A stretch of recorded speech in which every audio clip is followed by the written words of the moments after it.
Yeah,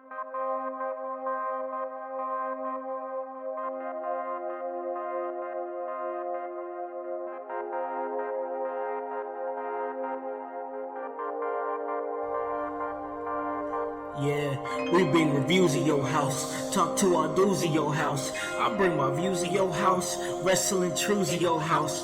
We talk to you in your house. We keeps it cool in your house. We keeps it cool in your house. I'm spitting truths in your house. Yeah. Mark's hating on his fast. Becky's niche on the man. Play with two like a lions. Household a dangerous alliance. I am an like Cody. And I'm overcoming like Kobe. No, they cannot hold me. Come listen, I'm hosting, critiquing, I'm boasting. This wrestling I'm knowing.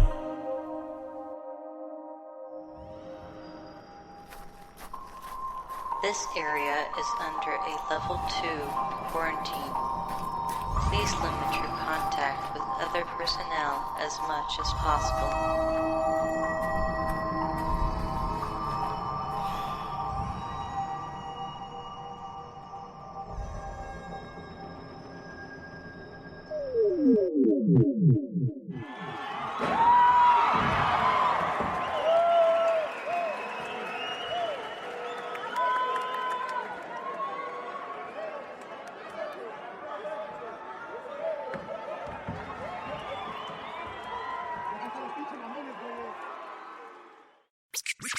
This is Austin Theory of Evolve, and you're listening to the In Your House podcast.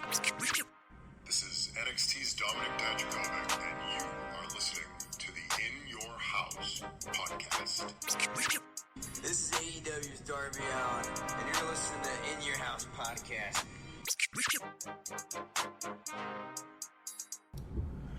Welcome, ladies and gentlemen, to In Your House, starring Alakon House and my man, Michael Hutchison.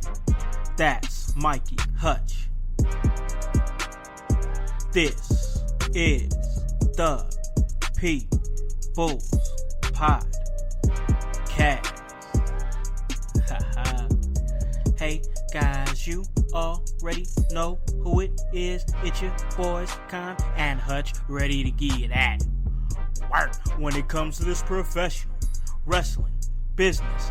That is what we do, and hey, we love it. So let me let you guys know where you guys can listen to this at. You guys can listen to this at Apple Podcast, Spotify, Spreaker, Stitcher, iHeartRadio, Himalaya. Hey, you don't have an Apple device? That's alright. We're on Google Play. Anywhere that you guys are, we can get to you. And ooh, where is the clock? I'm checking the time because last time that I checked, In Your House was the hottest professional wrestling podcast in the Midwest, because we hit them with that wire, round the clock. You guys already know what it is. Oh yes, the director is in the building. Me and Hutch about to kill him. How is it going, bro? I'm doing fantastic on this, fuck, what day is it? I don't even know what day it is anymore, man. I know. It's all of us, bro. Same. It's all just the same anymore, bro. But yeah, I'm doing all right, man. It's it's good to be back. I know we've hopefully you guys have missed us. They say absence makes the heart grow fonder. Yeah. We haven't been able to get a podcast out there for a minute, because of real life situations and everything. But here we are. So I hope everybody's doing great out there, and hope you guys are doing great too. Yeah, absolutely. As we are here on a Saturday, but when you guys listen to this, it'll be Monday morning, 6 a.m. So put In Your House in your ears while you're staying in your house. And we didn't come alone here, guys. We did not come alone. We brought our other co-host here because we got a lot of things that we want to talk about. So we brought in Dox. How is it going, bro? Look, I've said it once, I'll say it a million times. If I ever answer that with anything other than dead inside, then please shoot whoever said that, because it's very obviously a clone. Oh, man. Back to the old shenanigans here at In Your House, and we got Hutch and we got Dox here, and guys, we did something real cool about a week ago. Y'all are old. I prefer the term cantankerous. Listen, man, I'm timeless, baby. I'm timeless. But we did a little Don't Rush challenge, the In Your House edition, and that was really fun, guys. It was cool, guys. I appreciate you guys sending me the videos and putting everything together. I had a lot of fun doing that. What was you thinking about that, Hutch? I dug it, but I'm not gonna lie, I had to kind of research what it was because, as Doc said, I'm old as fuck.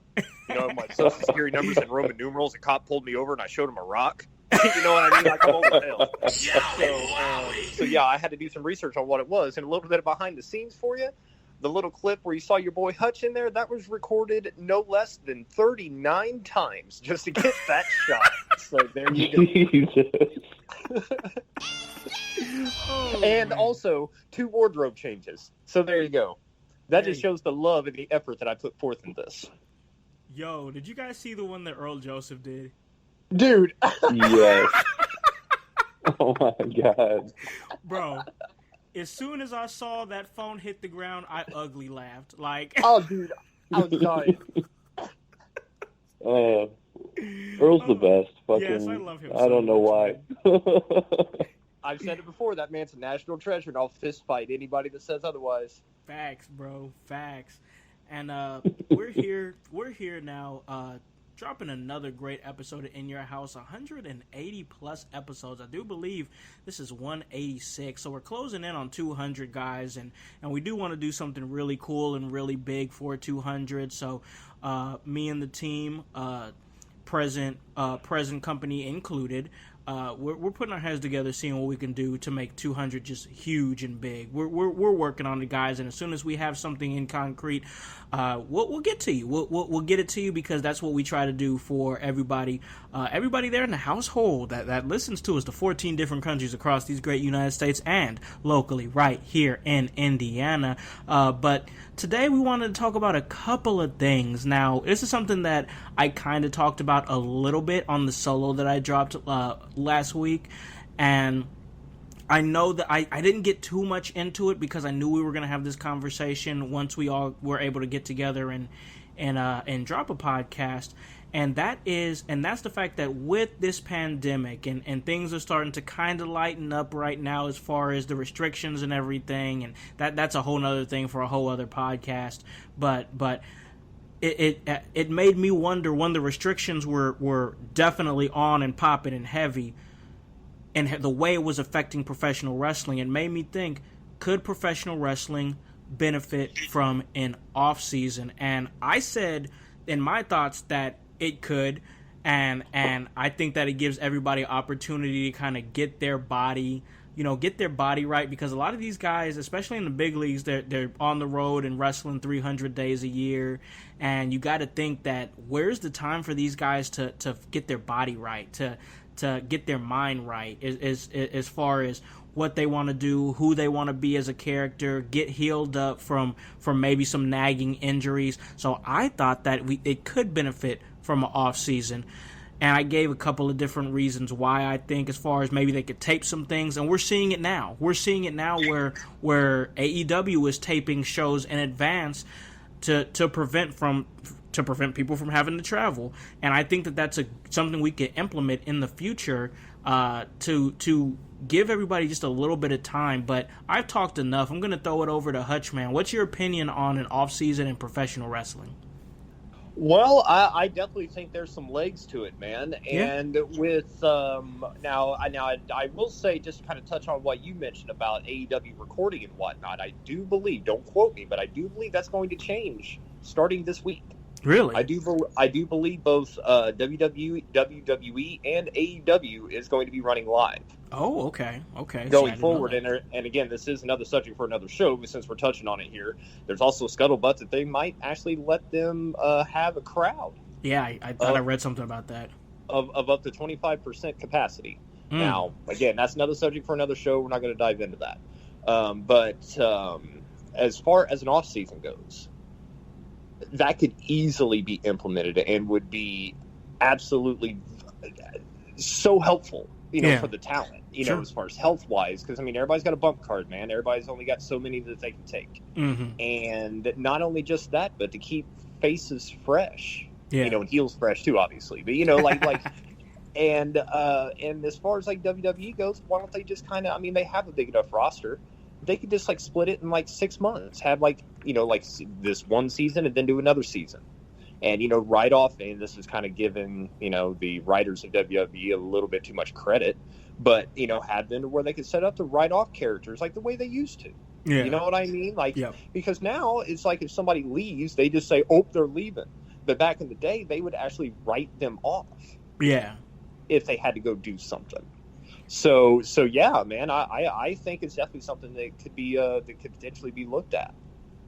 Yeah, I think so too, man. I think that if we do that, like you just said, you pretty much brought it up. Find ways to write guys off, and I think the reason that they stopped kind of doing that is because, kayfabe and not being a thing anymore, and things of that nature. Which I mean, we all know what the game is now. We all know what the game is. So if somebody gets injured or in storyline, or gets attacked or just mauled by somebody or something, we know that they're just taking time off. So why not just use it? I don't understand what's the big deal in just having somebody take a massive beat down, write them off TV for a couple of months, then come back, and boom, they have a story right there. They're getting their revenge on whoever took them out. So, it to me, that could be easily implemented. You can definitely do that. And even in my eyes, even if you just wanted to tape, like look at NXT for example. NXT will tape 4 or 5 weeks worth of shows. 4 or 5 weeks worth of shows, and then put it on weekly on Wednesdays. Why can't Raw do that? Why can't SmackDown do that and just come together once? If you think about a sporting off season, you're looking at about 2 to 3 months. 2 to 3 months of an off season in professional sports. So why can't they just come together once a month in that time, shoot 4 episodes to get them through those months, and then they'd only be traveling once a month for 3 months. Boom. Well, the only thing that that worries me about a tape show is spoilers. If spoilers get out, that can ruin a show. Oh yeah, for sure. And has, both WWE, TNA, all of them. Like recorded shows can be bad. Now, WWE has proven that they can keep, if they do record shows, I believe they pre-recorded WrestleMania. Yeah. But they recorded both outcomes of the matches to keep, the results a secret. But they can't do that. But who would have been there to spoil it though? Oh, that's a good question. That's all I'm saying. Yeah. That boils down to, is WWE really adhering to the 10-person capacity? Right. You know what I mean? Because they're in their performance center. I don't know if they have people there that visit and regulate them and all that stuff, but I'm willing to bet they don't. Yeah. And I'm willing to bet that they've had more than 10 people there. But again, that's purely speculation. I don't know. That's just me saying that. But yeah, it's kind of a double-edged sword with the idea of tape shows. It is. I think, especially with WWE, and AEW is really starting to stack their roster a little bit heavy, and that's kind of worrying me too, because they only got a 2-hour show. But with the size of the roster of WWE, you could still run live shows, and do and have a quote unquote off season for people. Just kind of do it in 6 to 8 month cycles. Yeah, you could do that. You could do that. Bring them on. Have a good chunk of storyline. It's going to carry them through to 6 to 8 months. Write them off for 4. They get 4 months off to rehab and get themselves back in order and all that stuff. Then boom, they're back in the game again. And you would hope that during that time that people would take the time to maybe be a little creative, think about a new gimmick, improve your body. There's some people that you see, like for example, Dean Ambrose. Remember when he went away? Yeah. When Dean Ambrose went away,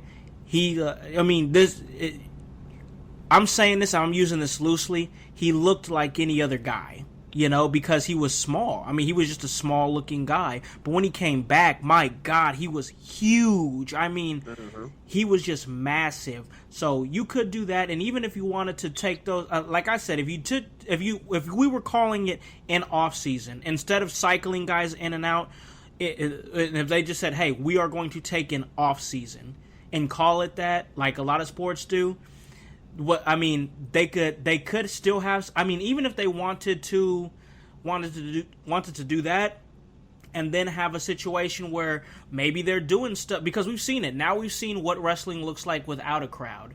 And if they did tape stuff, maybe they could do some shows without crowds, just to prevent those spoilers. It's not a bad idea. It's a good thought. But Dox, let me jump you in, man. Where's your thoughts on the off season in professional wrestling? Well, I think as a whole, professional wrestling, especially with like the grueling travels and whatnot that like it takes to go to all these shows and whatnot, I think the wrestlers themselves could really benefit from it. Mm-hmm. And the perfect thing about professional wrestling is, unlike most sports, it's not season specific. Like certain sports you can only play in like the fall because of weather and whatnot. Professional wrestling's not like that. So, like, a company as big as WWE would probably have to still be going all year, but like you guys talked about, like, cycling people in for, like, different seasons. But there's no reason that, like, there couldn't be, like, a season where AEW's not doing anything. But in that time, like, say, New Japan or Impact is doing something at that moment. And it'll, like, having these different seasons for different promotions to kind of just own that time will really put a spotlight on a lot of talents that a lot of people might be sleeping on at the moment. And I think, like, that would be really interesting to, like, help build stars in, like, other places besides, New Japan and WWE and AEW, like, the big companies that everyone, kind of knows. Yeah. Like, it would definitely put some eyes on some talent and put people on other people's radars, which I really feel like would benefit a lot of these wrestlers. Like, I've been steady kind of trying to keep up with Impact as much as I can, just because they've gotten a lot of talent that, like, I hadn't really seen before. And, like, just, I feel like if they had that kind of season where it's like, this is Impact season, like, a lot of people would appreciate these stars that are kind of going, like, undervalued, for lack of a better term. See, that's a good point, man. That's a good point in terms of you're seeing a lot of big stars. Like, I just saw that I saw Moose actually win the TNA championship. I was like, what? Kind of. I was going to say, I know it wasn't the TNA championship, but it was because Tessa Blanchard's still the Impact champion, right? Yeah, Moose has got this kind of, like, he doesn't know what era of TNA that he's wrestling in at the moment. It's a really weird storyline. Okay. Wow. It works, but it's weird. Is that why he looks like the Black Ultimate Warrior? Yeah, pretty much. I'm gonna have to see what this is all about. And to be honest, part of it, I know, like, in practice, it's nothing like it, and this is a little bit of a side note, but it kind of reminds me of when Eric Young found the TNA title in the trash can after Eric Bischoff threw it away with the Immortal belt with Jeff Hardy. But they threw the TNA championship in the trash, and then Eric Young found it and, like, went around claiming to be the TNA champion. It's kind of what it puts me in the mind of, but it's not like that in practice. It's just how it feels to me. Again, that was just a random side note, but yeah, it's a fucky thing going on over there, but it works. It's entertaining. Impact Wrestling be on the trip. I've heard multiple times that Impact Wrestling is, like, the best wrestling that nobody's watching. Like, it is. There's such good wrestling on. Oh my gosh, I've heard different things about it, but I just haven't sat down and really watched it. But veering back into the off season here in professional wrestling, I really think that there is a place for it. I think that there is. I mean, and there's different ways you can do it. If you want to have a dedicated time off, dedicated 3 months where nobody's doing anything live and you're just taping things, you could do that. But you could also do it like Hutch said, where maybe you're cycling guys in and out. That could also work too, because let's say you take, let me just throw names out there. you take a Roman Reigns off of TV for 4 months, and then you cycle in like a Damian Priest, and then you get a chance to see Damian Priest for 4 months and see what he can do, and then you don't necessarily cycle him out, but you keep them on 12 months. You keep them on an 8-month cycle where they're doing stuff for 8 months. Take them off for 4, let them do another 8, and you're cycling guys in and out, depending on who's hot, who's not, and who really could benefit from the time off. I mean, there's a lot of different ways you can do it. I just really think that they should do it because these guys working, as much as they are a year, yes, do I respect the fact that they're workhorses? Absolutely. But I would like to see them not kill themselves, you know what I mean, fellas? Like, I want them to be healthy. I want them to be good to go. I want their show's life to be as long as it possibly can be, so they can entertain for as long as they can be. I mean, think about it. Think about a Darby Allin doing what he does for 12 months. Come on. I love Darby Allin. He's absolutely amazing. But if he goes at the pace that he goes, at the longevity that we're used to seeing these wrestlers go at, he's not gonna be wrestling for long. Am I on point with that? What are you thinking, Hutch? Yeah, I totally agree with you on that. I do have a counter question though. Yeah. On this, let's say we have a talent, right? Hypothetically speaking, an upcoming talent that, say, once he gets to the 3-month mark of his run, yeah, he starts to get white hot, right? Yeah, he starts picking up. You see all everybody's buying his merch. He's the #1 merch seller and all that, and he continues this through his whole run. Yeah. Do they take him off TV and ruin that potential momentum? That's a good question. Or do they keep him or her on, and continue to ride that wave of momentum? You know what I mean? Like there's a lot of variables that can go into this too. You're right. I mean, and that's just something that I just thought about, because it's like, how many times have we seen potentially awesome characters in WWE get ruined because the effort to book them properly was cut off too short or too quickly? Yep. You know, then next thing you know, you're running around with a spider in a cage. You know what I mean? Like it's you know what I mean? Yeah. It's like what do you do? And sure, you could take that as a case by case basis. What I just kind of go add another layers to what I was kind of throwing on. Not that like my idea is like the gospel or anything, by no means, but just to kind of run with it. Sure. Maybe on the off seasons, have the talent work with the writers too, and it would have to turn the whole writing process on its head. Ooh. But long-term booking, have the talent work with the writers to book ahead, so that way they know what's going on in these 6 to 8 months going on, and you're not booking on the fly, so to speak. Sure, you got the variables of God forbid if somebody gets injured, you'd have to call an audible there, or something came up, but with a concentrated effort like that, both with the creative and the talent, I think it could work. I agree with that. I do. And I think sometimes, like, if somebody gets white hot, like you said, and there's a lot of different variables and it's dealt with in a lot of different ways, but one thing that you can do is have them maybe some weeks have them show up and just do a promo. Maybe not have them wrestle, or even do a pre-recorded promo. That way you're not seeing them wrestle all the time. And even if there's a week or two where they're not doing anything, sometimes distance makes the heart grow fonder. I know sometimes it's kind of like you want to see them every single week because they're white hot, but if you don't see them one week, then you're like, oh, where was such and such? Where was Darby Allin? I really wanted to see him this week, So I guess you use that. I guess you give and take. You know what I mean? Yeah, but here's another thing that they could do too.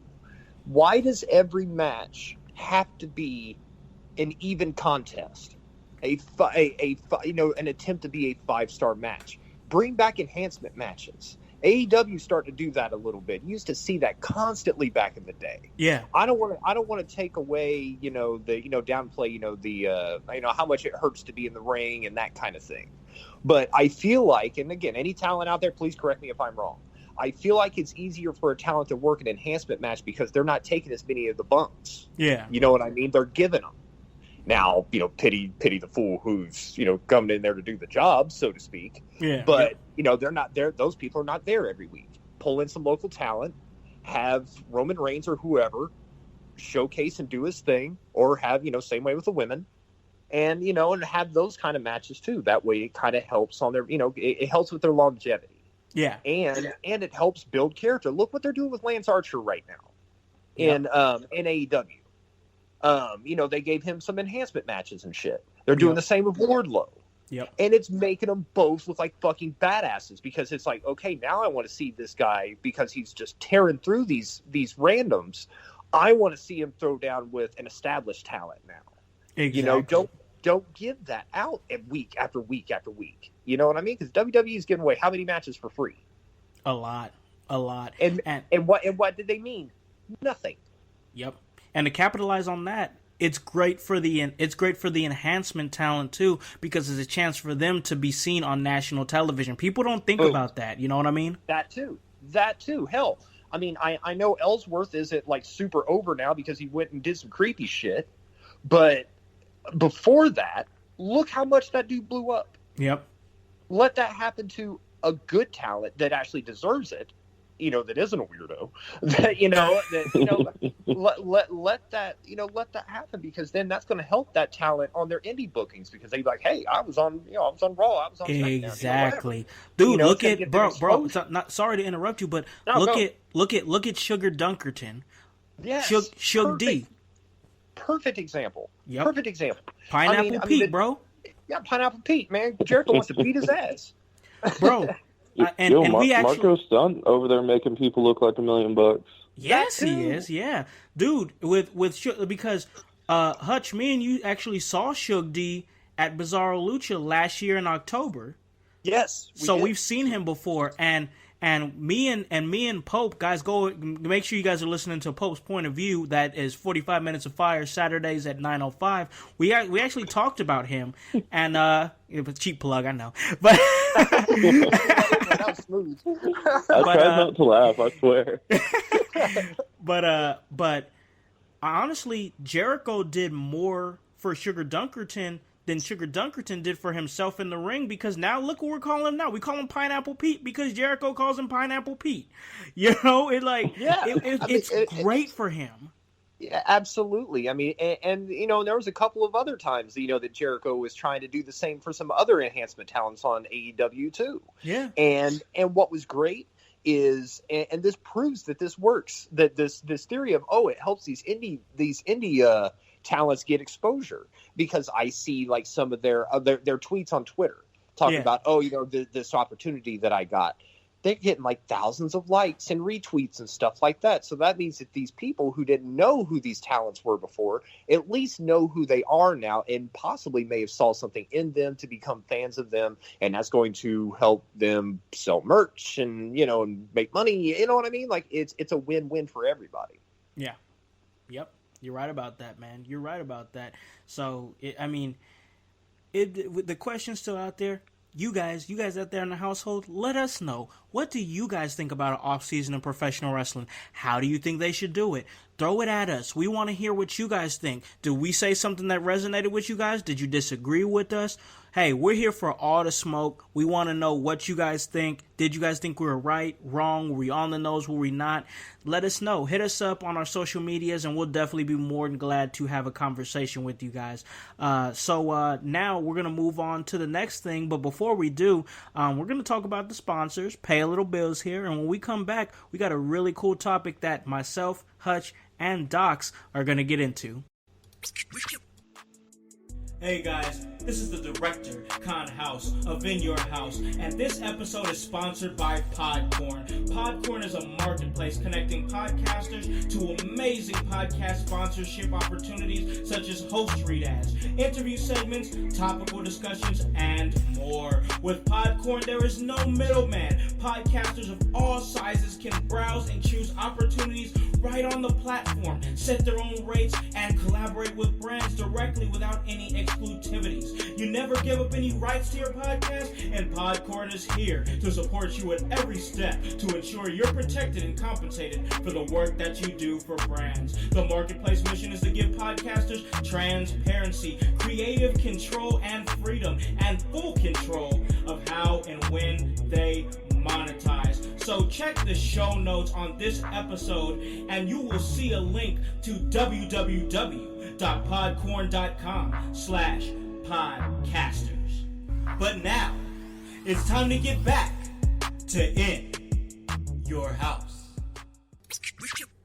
Welcome back to In Your House, hosted by the director, Con House, the cornerstone of commentary, Mikey Hutch, and the outcast of the podcast, Dox. And we had a great conversation, you guys, about professional wrestling benefiting from an off-season. How would we do it? How can it be done? Should it even be done? And it really made for a great first part of our episode, but now it's time to move on to the second part here. And now we want to talk about something that happened just a few weeks ago. And that is the releases of a lot of talent from WWE due to cuts, budget cuts, whatever have you. Once again, this is not the place where we're going to talk about that because we have actually something cool and awesome and positive to talk about as far as those releases. And we're going to do a little armchair GM in here. Myself and the fellas, and we're giving ourselves. We talked about it in the group chat. And we're giving ourselves three WWE releases that we would like to see sign to AEW, and how it would benefit AEW and how it would benefit the talent.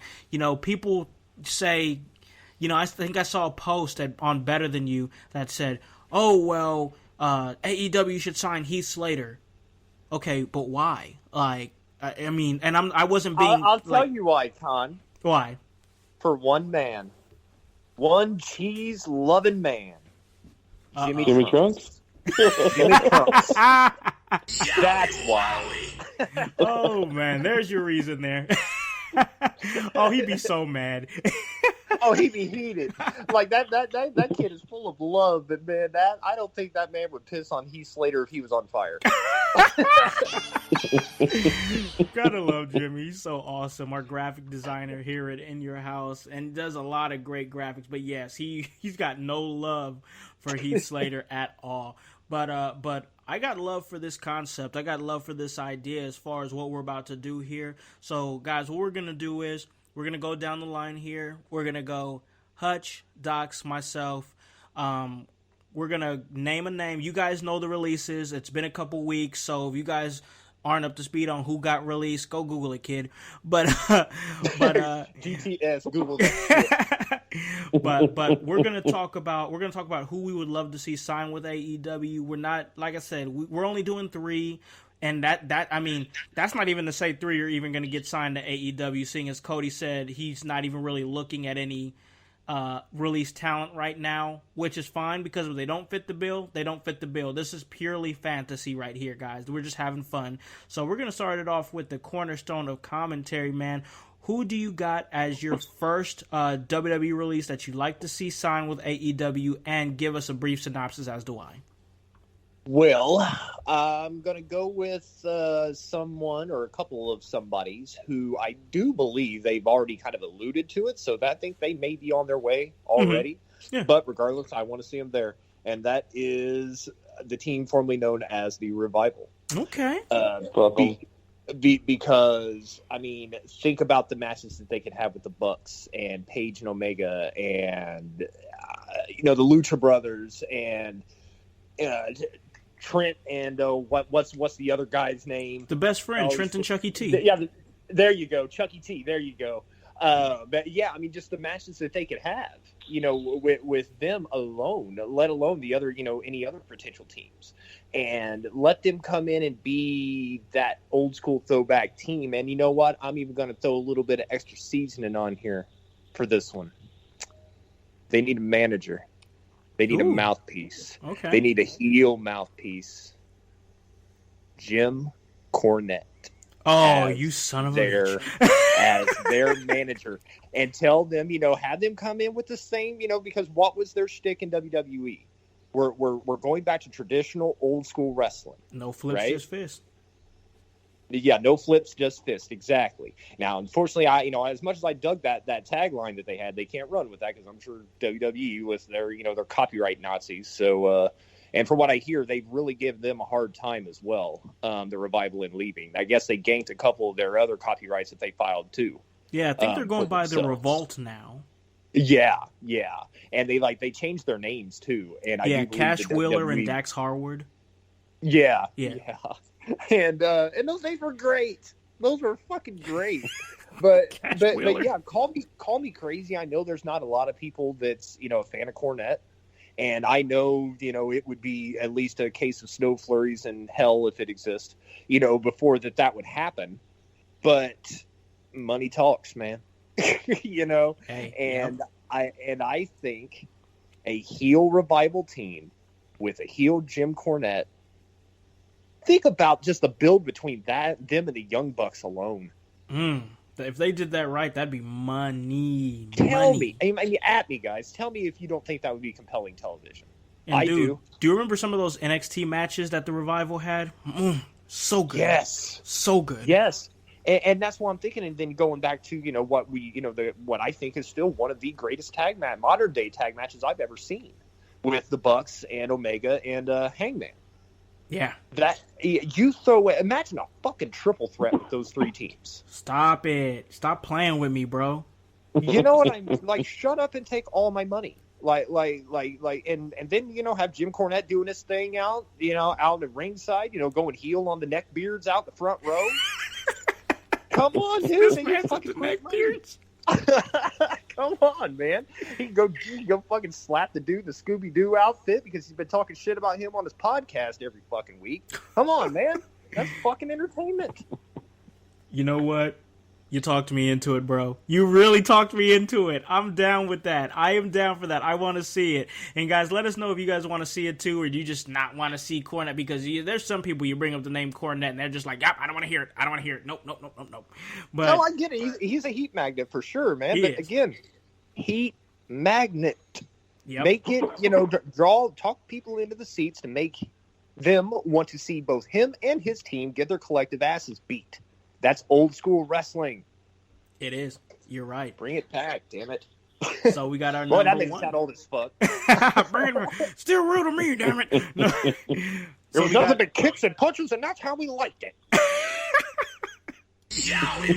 So we got our first pick from Hutch, and that is the Revival. We're going to move it on over to the Outcast of the podcast. Everybody's favorite part of the problem. Hey, that's Dox, man. Who is your first release that you'd love to see sign with AEW, and why? Part of me is still stuck in 2011 with this answer, but I remember at one point in time the most over person in the business was motherfucking Matt Cardona, the internet champion. And I don't know if you've seen his new merch and whatnot, but it's fucking amazing. He's got the old Broski logo with the headband and the sunglasses and stuff, except it's just a skull now. He's getting a new internet championship made. I think that gimmick has more legs now than it did back in 2011, because now the age of the internet has really blown up. Everyone's using it to get over. Why not the dude who made it a thing to begin with? That's valid. Back then, oh, that's super you valid. had Z True Long Island Story, and you had fucking Colt Cabana's podcast. That was the internet in 2011. That was it. Yep. But now we've got Being the Elite. We've got the Broken Universe. Everything has manifested on the internet. And I'm calling it right now, either by the end of this year or throughout 2021, Matt Cardona is not just going to be in AEW, but that internet champion gimmick is going to be the most over thing in the world of wrestling, even if it's just for a few months. But that shit's going to take off, and that's why I think he's the perfect person to go to AEW. Especially, he can make a whole gimmick of just throwing him on Dark, and kind of like how a wrestler who I used to idolize but recently very disappointed me used to own Sunday Night Heat pretty much. That was his playground. Yeah. Do the same thing with Matt Cardona on AEW Dark. It's on the internet. He's the internet champion. Look, I don't get paid by these people, but I should.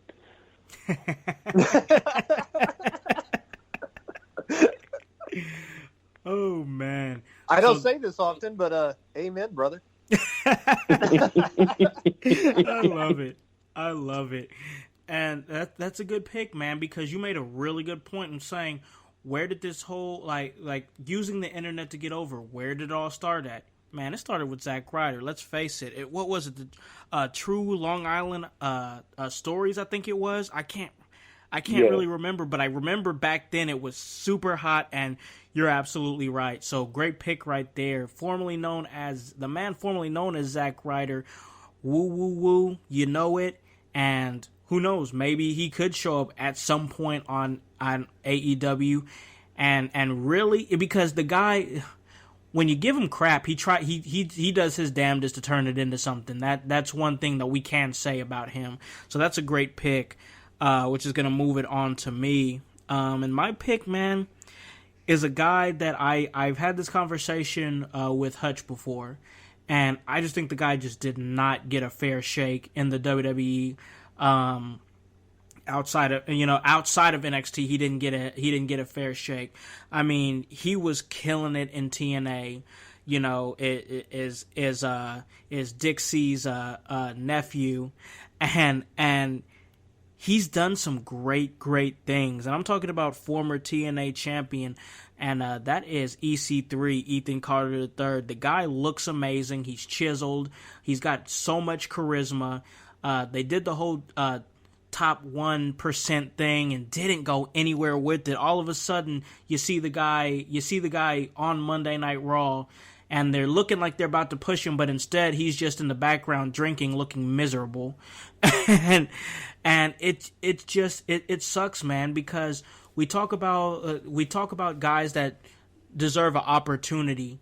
And I think that this guy deserves an opportunity to really show what he can do and really let us see that EC3 character that we saw in TNA on the national scale. Put this guy in a stable with MJF, Wardlow, and maybe even Shawn Spears, and tell me that these guys wouldn't be entertaining assholes.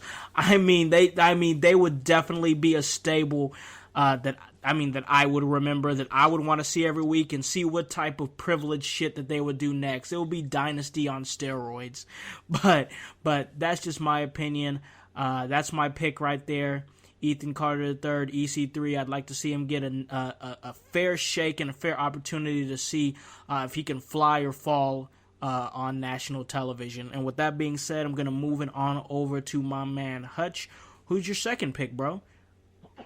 My second pick is going to be WWE's biggest fucking fumble, if you ask me.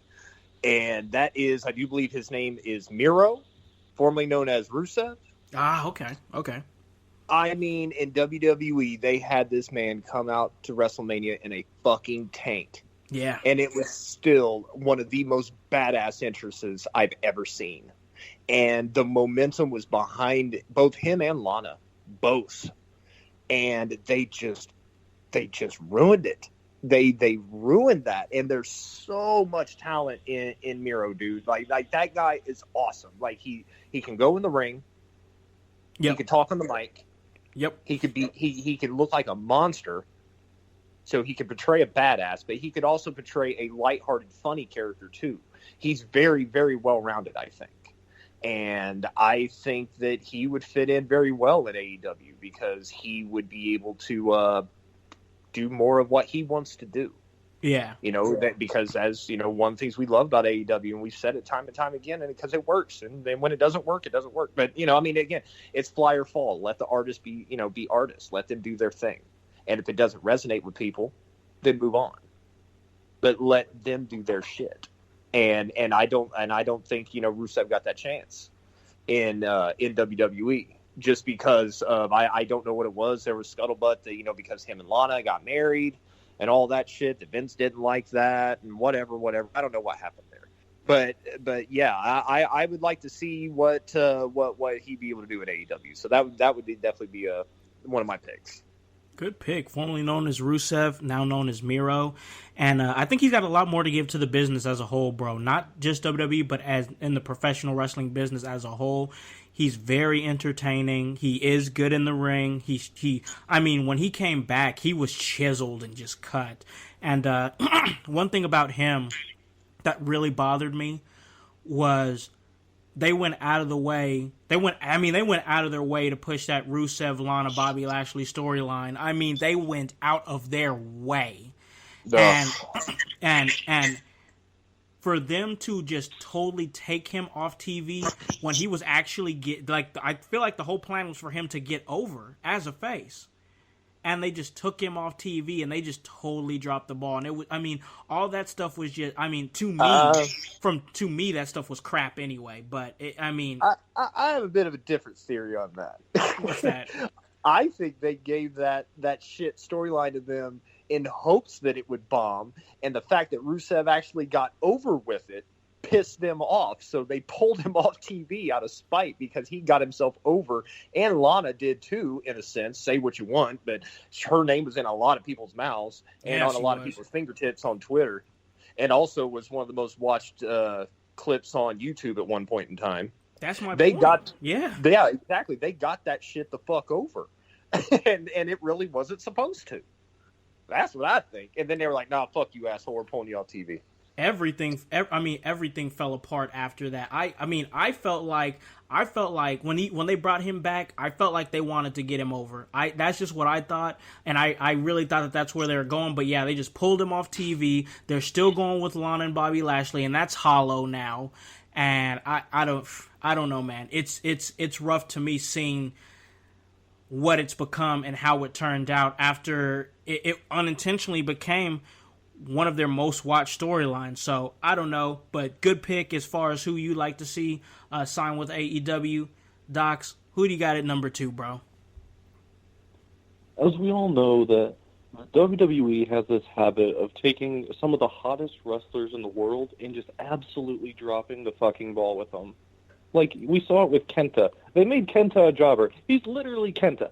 But anyway, in 2016, 2017-ish, Cody Rhodes was granted his release from the WWE.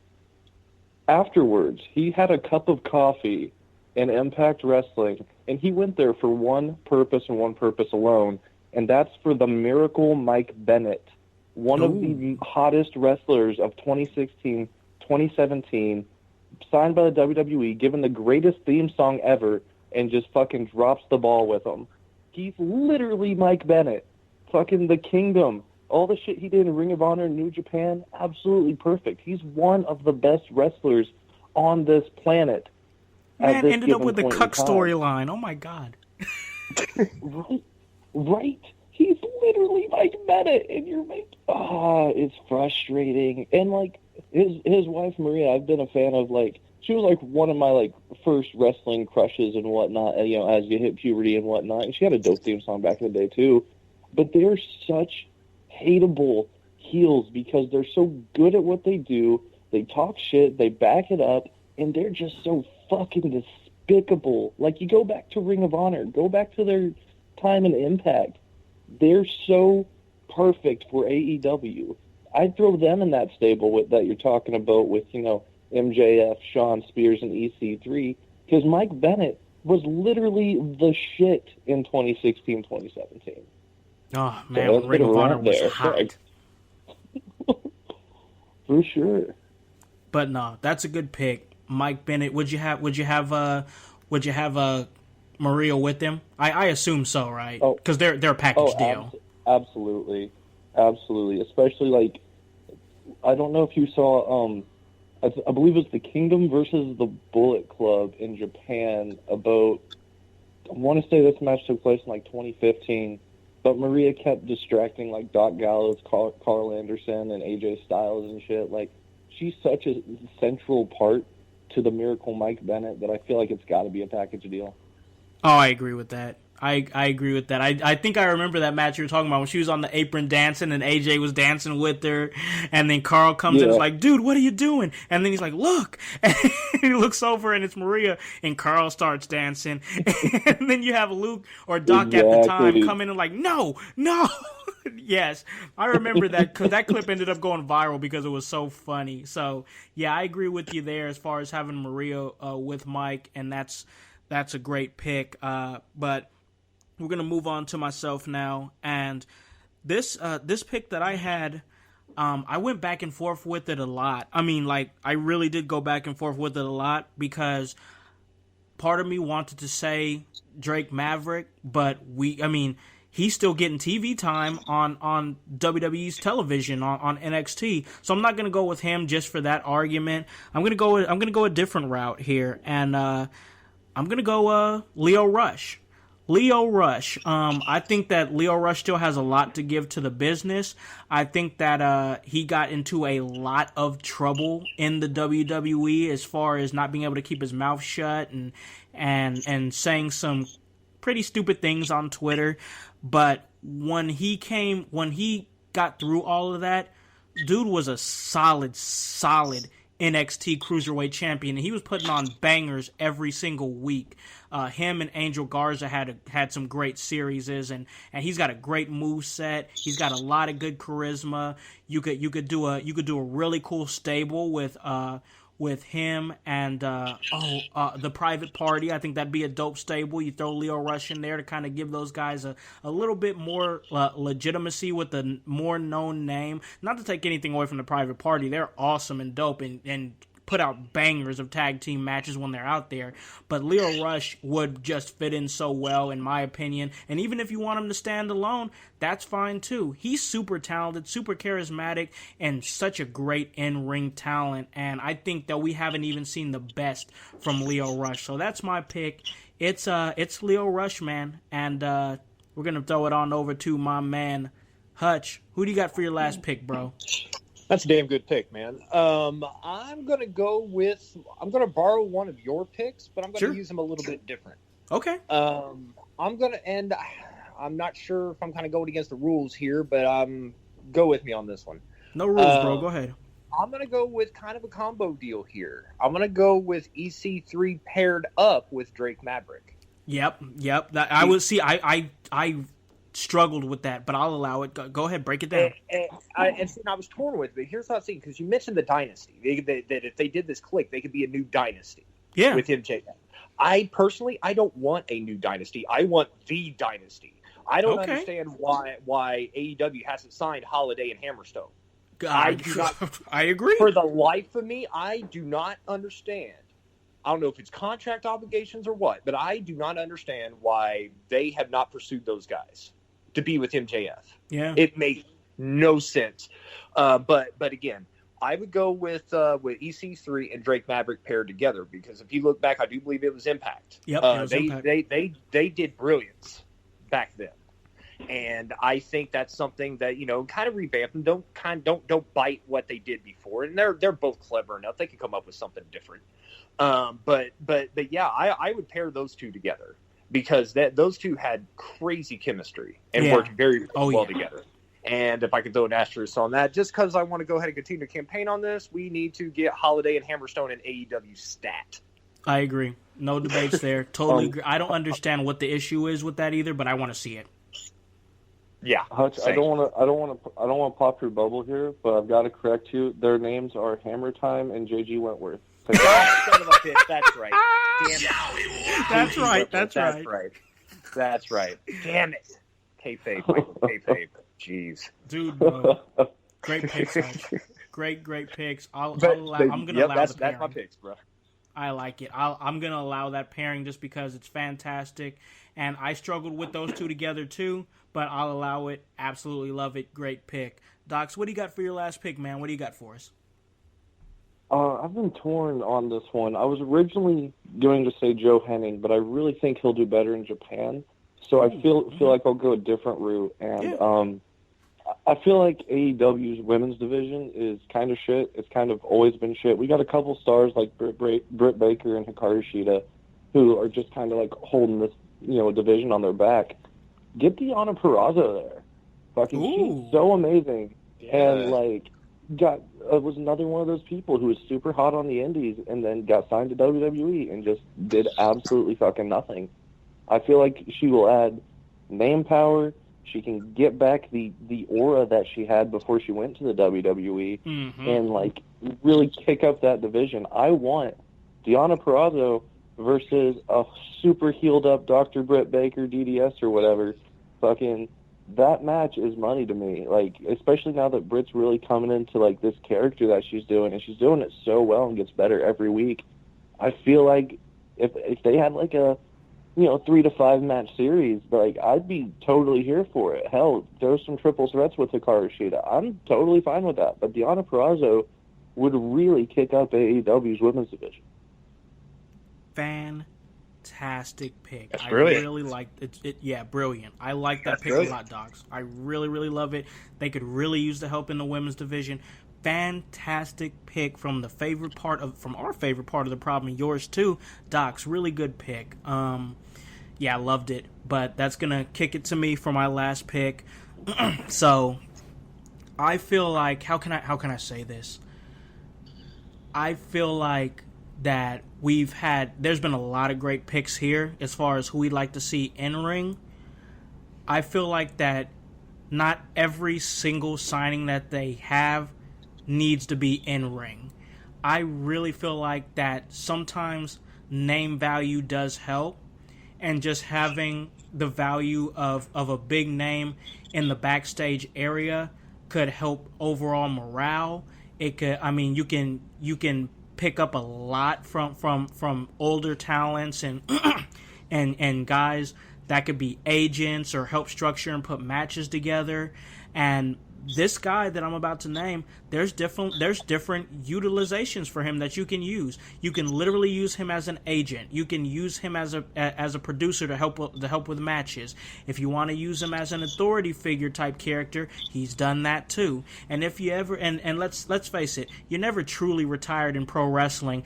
There might be some match that would bring this man out that his name attached to so and so's name could be huge. The name that I'm thinking about that I feel like AEW could really benefit from picking up overall morale-wise, Kurt Angle.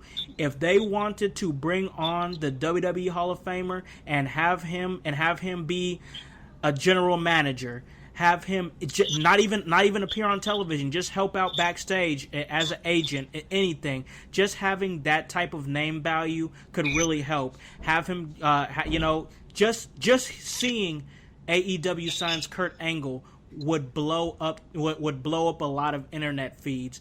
And once again, you don't have to have him on TV, but if you wanted to do some things on TV with him, you could do that too.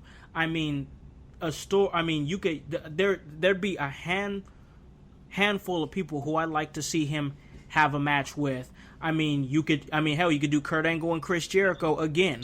You could do Kenny Omega and Kurt Angle. You could do Cody Rhodes and Kurt Angle. Just that one match, that one thing that would help elevate a show, a big show. So my pick would definitely be Kurt Angle, just for the name value and what he can bring. And that's it, guys. That's it. Kurt Angle would be my guy. That's my last pick, fellas. Definitely good shout. That's good. So yeah, I think that you know what, that turned out to be a real great episode. We definitely gotta do something like this again. We definitely want to put out more content for you guys. Trust me, guys. I want you guys to understand out there, we're working on it.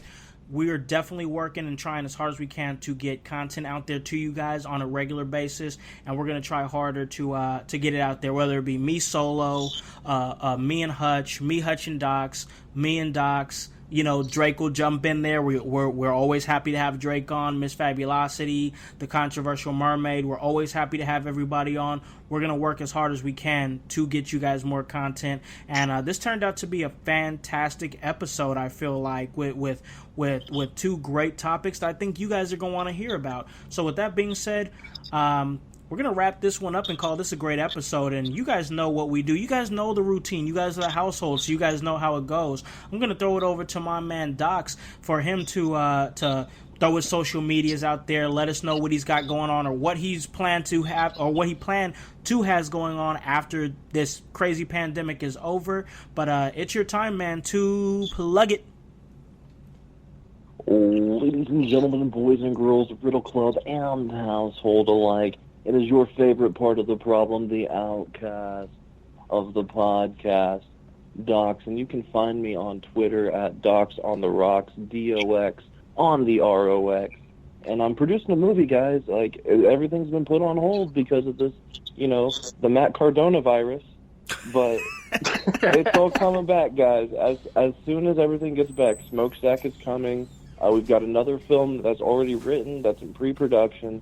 So go follow Doxby Films on Instagram, Facebook. That's DOXBY Films. If you don't know how to spell films, go back to school, even though we really can't at the moment. Anyway, for all of you messiant troglodytes out there who are kind of sick of trying to follow along with what I'm trying to tell you, well, you better catch up, you better speed up, and I'm going to slow it right back down, because until next time, you can riddle me that. And guys, that was Dox. Definitely check him out. He's going to be doing some awesome things once this whole mess is said and done. A lot of cool things, whether it be movies, wrestling. It's all going to be gold. With that being said, we talk about gold. We talk about one of the most money in gold co-hosts in all of podcasts. And I'm going to throw it over to the cornerstone of commentary, Mikey Hutch. Go ahead and plug it. Now, see, we got to talk about the. I'm not going to sit here and just let this slide. We got to talk about the order here. How the hell am I supposed to follow what Dox just said? In my thinking, I'm like, oh, hey, I got a TikTok this. I got followed by a whole bunch of single moms coming up. I can't fucking follow that. Anyway, all right, guys. So y'all can follow me on the Twitter at Hutch IYH. I'm approaching 800 people. Wow. Now. So I'm not going to lie, I haven't been super active on my Twitter because there hasn't been a whole lot of wrestling stuff for me to talk about. And I always say that I don't want to be that guy on Twitter that's just bashing everything. So I just kind of keep those negative opinions to myself. Sure. But wrestling's starting to pick back up. And I'm sure with that, my Twitter timeline will as well. So give me a follow if you want. And, we always say here, man, I ain't going to bother to plug the TikTok anymore. I'm done with that shit. Yeah, the single moms are crushed, but whatever. They'll be fine. Anyway, what we say here, regardless of what you cheer or what you boo, be it WWE, AEW, New Japan, Impact Wrestling, Ring of Honor, doesn't matter. We are wrestling. We are Legion. And my God, do we need to adhere to this more than ever right now. We are one. Stay safe. Wash your hands. Wash your ass. And stay in your house. And we all love you. Peace. Guys, understand this and listen. We are one. One of the great slogans of the In Your House podcast from my man, the cornerstone of commentary, Mikey Hutch. Guys, this was another great episode. You guys know what it is by now. We give it to you. What is that we give you? Oh, it's been a little bit since I've said it. Let me remember. What is it? Oh yeah, it's that word. So let me let you guys know where you guys can listen to this at. You guys can listen to this at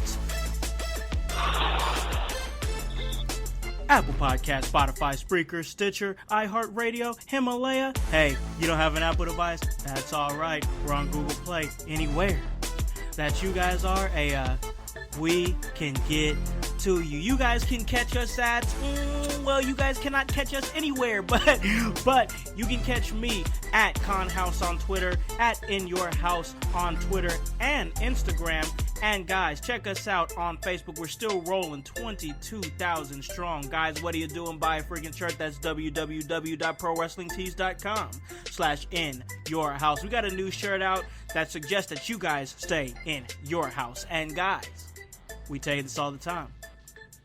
Hop on this bandwagon. Get on or get gone. Because the household is still going mighty strong. You guys have a great day and a great rest of your week. Stay in your house.